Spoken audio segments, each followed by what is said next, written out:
North Carolina. Madam Speaker, I request unanimous consent to take my 5 minutes at this time. Without objection, the gentleman is granted 5 minutes. Thank you, Madam Speaker. Madam Speaker, I have a few questions for my colleagues. What if our foreign policy of the past century is deeply flawed and has not served our national security interests? What if we wake up one day and realize that the terrorist threat is a predictable consequence of our meddling in the affairs of others and has nothing to do with us being free and prosperous? What if propping up repressive regimes in the Middle East endangers both the United States and Israel? What if occupying countries like Iraq and Afghanistan and bombing Pakistan is directly related to the hatred directed toward us?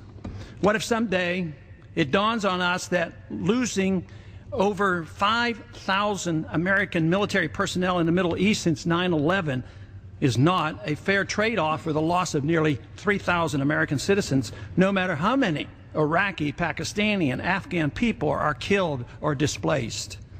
What if we finally decide that torture, even if called enhanced interrogation technique, is self-destructive and produces no useful information, and that contracting it out to a third world nation is just as evil?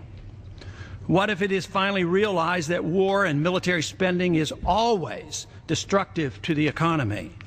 What if all wartime spending is paid for through the deceitful and evil process of inflating and borrowing? What if we finally see that wartime conditions always undermine personal liberty?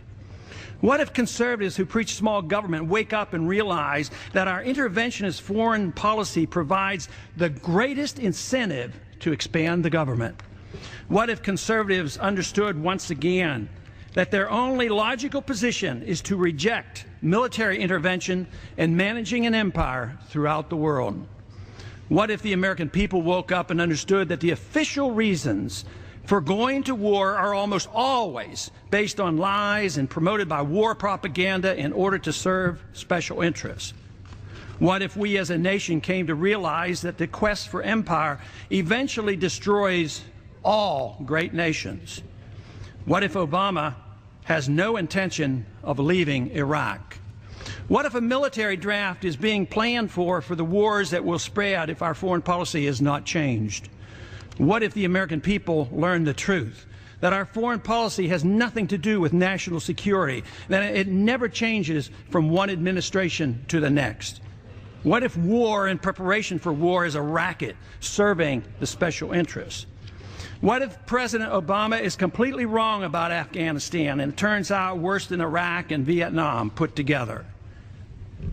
What if Christianity actually teaches peace and not preventive wars of aggression? What if diplomacy is found to be superior to bombs and bribes in protecting America? What happens if my concerns are completely unfounded? Nothing. But what happens if my concerns are justified and ignored? Nothing good. And I yield back the balance of my time.